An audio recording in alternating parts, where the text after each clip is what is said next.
Et la veille, dans cette vidéo, j'ai envie de te retracer un petit peu mon parcours pour que tu comprennes bien d'où je suis venue et puis où est-ce que je vais. Voilà. Donc on va repasser un petit peu toutes les grandes étapes, en tout cas au niveau de mon business, de mes échecs, de mes réussites, de te parler sans bullshit de ce qui s'est vraiment passé, et puis de mes ambitions aussi. Donc bien sûr, cette vidéo elle sera mise à jour de façon régulière pour te raconter les différentes étapes de mon parcours, parce que je crois que j'ai pas encore de boule de cristal.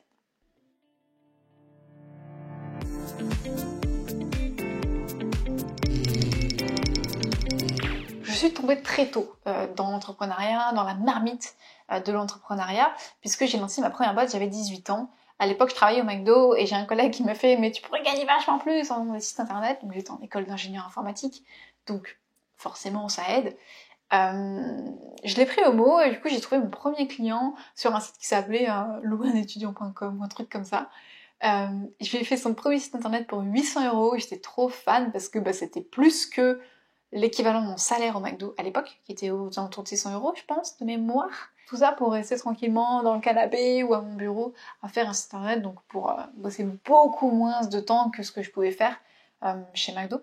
Donc c'est comme ça que je suis tombée un petit peu dans l'entrepreneuriat, et cette première boîte, je l'ai créée, j'avais 18 ans, et je l'ai gardée jusqu'à il y a encore pas très très longtemps, où on l'a fermée, sniff, pour faire ma société actuelle. Franchement, ce site, il était moche, mais il faisait le taf, il faisait le taf, et il est encore en ligne.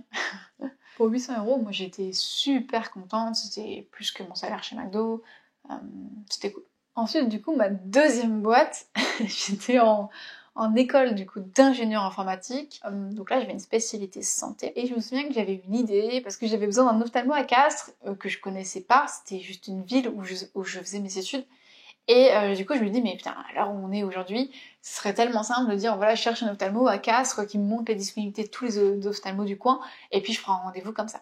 Et donc c'est comme ça que j'ai imaginé Rapidocteur, donc qui a été ma deuxième boîte, et je m'en souviens très très bien, j'étais à l'école et j'ai fait un appel Skype avec un entrepreneur, donc un blogueur que je suivais, et il m'a posé la question suivante, il m'a posé la question: est-ce que sur ton lit de mort, si tu le fais pas, tu le regretteras? Là je lui dis oui, carrément. Donc ce que j'ai fait, c'est quand je suis descendue dans la grande salle commune, j'ai pris un de mes compagnons de promo et je lui dis vas-y monte ça avec moi, et lui il était partant.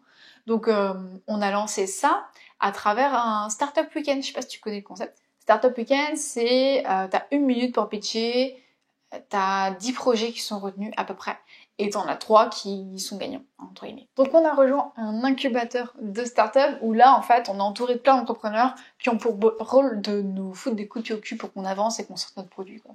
Donc ça c'était vraiment super génial, c'est une aventure qui a duré 1 an et demi à peu près. Au bout d'1 an et demi, mon associé, ça lui convenait pas vraiment, donc on a convenu qu'il arrêtait. Et moi j'ai essayé de continuer un petit peu, sauf que toute seule, gérer le produit, la com, aller chercher les clients, faire évoluer, enfin c'était juste imbuvable pour moi. Donc au bout d'2 mois j'ai arrêté et j'ai pris un boulot d'ingénieur commercial, parce que j'ai bien vu pendant cette expérience que j'avais besoin de me former à la vente. Parce que en école d'ingé, c'est pas ce qu'on nous apprend. On nous apprend à faire des super produits, mais pas à les vendre. Et forcément, tu vas avoir le meilleur produit du monde, si tu sais pas le vendre, ça fonctionne pas. Donc je me suis formée comme ça, avec ce job-là qui était super enrichissant. J'ai appris énormément de choses, et c'est là que je suis tombée dans la marmite du marketing. Parce que moi, la vente, c'est pas ce qui me plaisait. Ce que j'aimais bien, en fait, c'était quand le client m'appelait, qu'il était déjà convaincu et que j'avais juste à le closer. Ça, c'est vraiment le meilleur truc du monde. Donc du coup, c'est là que je me suis dit, pour faire ça, il faut que je me forme au marketing pour faire arriver les clients dans cette start-up-là, qu'ils aient envie d'avoir le concept, et que moi, je réponds juste au téléphone et je close. Et donc c'est là que je me suis vraiment passionnée pour tout ce qui est marketing, tout ce qui est inbound marketing, etc.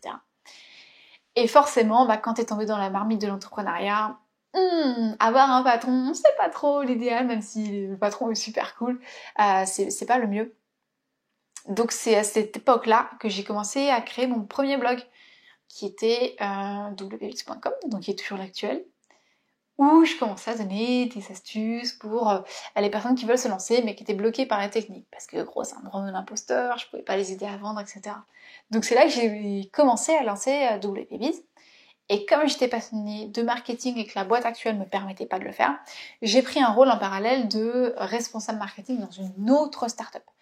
Et là, c'est vraiment là que j'ai pu commencer à mettre en place tout ce que j'avais vu au niveau marketing. Je l'avais fait déjà dans mon blog, mais à plus petit niveau. Et là, j'ai pu le mettre à plus grande échelle pour cette startup. Et c'était super enrichissant. Sauf que l'aventure s'est arrêtée beaucoup plus tôt que prévu. Et sur le coup, ça a été super dur. Mais en fait, c'est la meilleure chose qui puisse m'arriver, c'est que je me suis fait virer par email. Ils ont voulu arrêter le contrat, ils m'ont envoyé un email pour me dire Gwen, c'est super ce que tu fais, mais stop. Stop. Et là, bon, forcément, j'étais effondrée. Et j'ai mis 1 an à m'en remettre.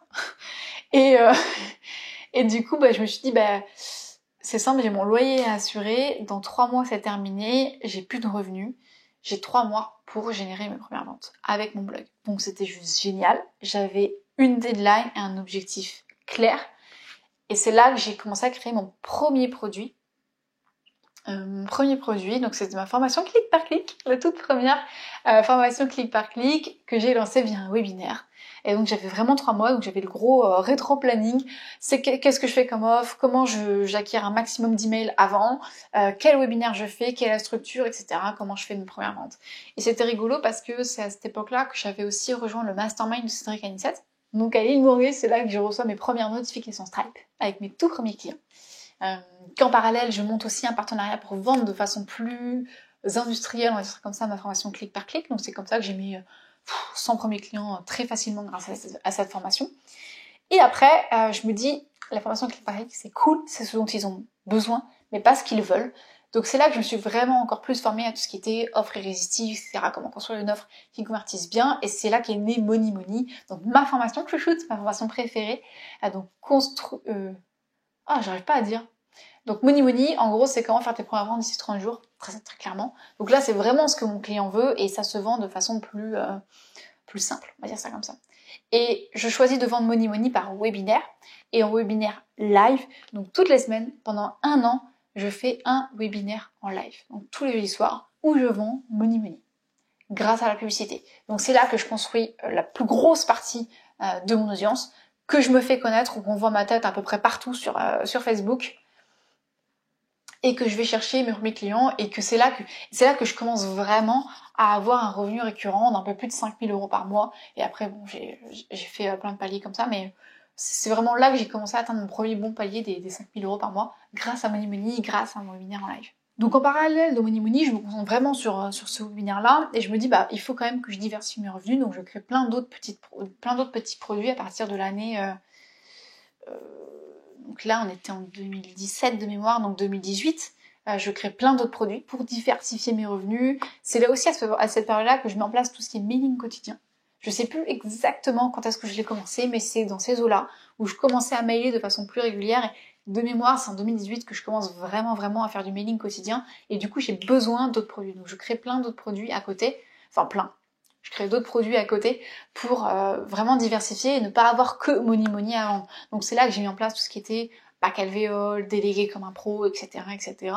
pour diversifier mes revenus aussi. En parallèle de ça, bien sûr, j'avais toutes mes offres de coaching et je me rends compte que ça, en fait, c'est le coaching que je préfère et que mes clients peuvent avoir d'énormes résultats avec mes coachings. Ce qui a été vraiment un gros déclic pour moi, c'est une de mes clientes, on a fait, je crois, 1/2 heure de coaching. Je lui donne un tout petit conseil et elle revient vers moi une semaine ou deux après, elle me dit j'ai fait 8 000 €. Ok. Je l'avais fait payer, je crois, 87 €, 187 €.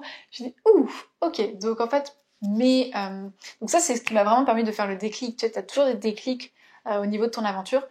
Premier déclic, c'est je me suis fait virer par email. Deuxième déclic, c'est ça, c'est ah ouais, en fait, je peux apporter de la valeur. Moi qui avais le syndrome de l'imposteur, je me dis peut-être qu'il serait temps de réévaluer mes coachings. Et en fait, c'est pendant cet été-là que j'ai mis en place mes premiers coachings un peu plus haut de gamme, mais que j'ai largement augmenté mes tarifs parce que j'ai eu ce déclic-là, parce que je me suis fait aussi accompagner, j'ai pris un deuxième coach qui m'a vraiment aidé là-dessus à vendre mes prestations beaucoup plus chères. Et d'ailleurs, c'est à cette période-là que j'ai pris mes 2 premiers clients dont je m'occupais du marketing. Donc cette première cliente de mémoire qui avait fait ses 8 000 €, je l'accompagne maintenant, donc c'est moi qui m'occupe de son marketing. Et un autre client, on aura arrêté après. Du coup, j'avais ces 3 activités-là, les formations, le coaching et les clients dont je m'occupais du marketing. Et c'est à cette période-là que j'ai vraiment fait le gros boom parce que à partir du moment où tu commences à augmenter tes tarifs, avoir des clients plus haut de gamme, avoir des royalties, avoir tes formations qui tournent, forcément t'as un cercle vertueux qui se met en place. Plus, je me faisais accompagner par 2 coachs à cette période-là, voire même 3 pendant un moment. C'est ce qui m'a vraiment permis de faire l'ascension et de passer d'autres paliers, quoi. Donc le palier 10 000 largement dépassé, et après on a passé d'autres paliers. Voilà en gros pour mon histoire. Maintenant, je continue à accompagner des entrepreneurs qui sont avancés, donc je travaille exclusivement avec des personnes qui ont déjà des revenus et je les aide à exploser leur business, et c'est vraiment ce que j'ai envie de développer, d'avoir voilà 20 clients grand maximum. Là j'en ai une dizaine, donc il me reste quelques places. Je sais qu'à partir du moment où j'en aurai 20, j'en ferai pas plus, et voilà, je les aide à exploser leur business, et on a le prochain palier qui va être le séminaire.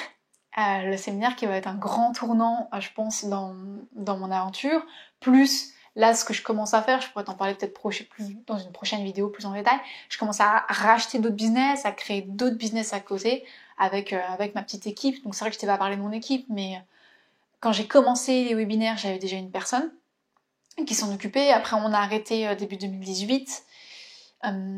J'avais toujours eu très rapidement, donc je pense que ouais, c'était en 2017, une personne qui s'occupait de mon support.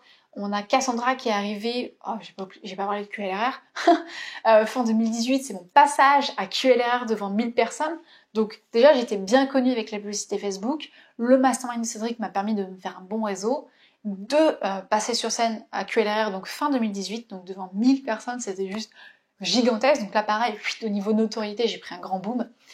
Je sais pas si ça se dit, mais t'as compris, t'as compris le truc.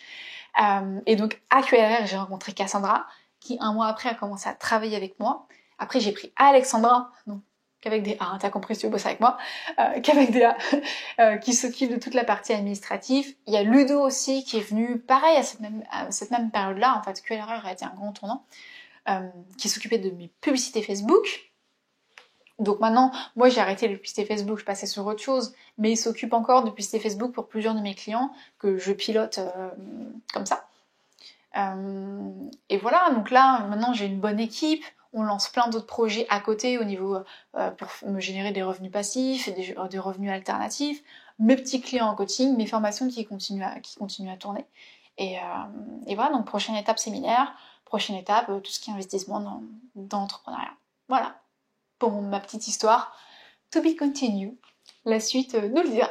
Si tu as des questions par rapport à mon parcours ou quoi, des choses que je n'aurais pas abordées, tu me les poses en commentaire. Et puis je t'invite à aller voir surtout la chaîne où je te partage plein de pépites sur tout ce qui est publicité, sur tout ce qui est offre. Prochainement, je pense aussi tous mes business que je rachète, le séminaire, on en parlera. Je te mets tous les liens dans la description. Tu as des questions en commentaire. Et moi, je te dis à très vite dans une prochaine vidéo.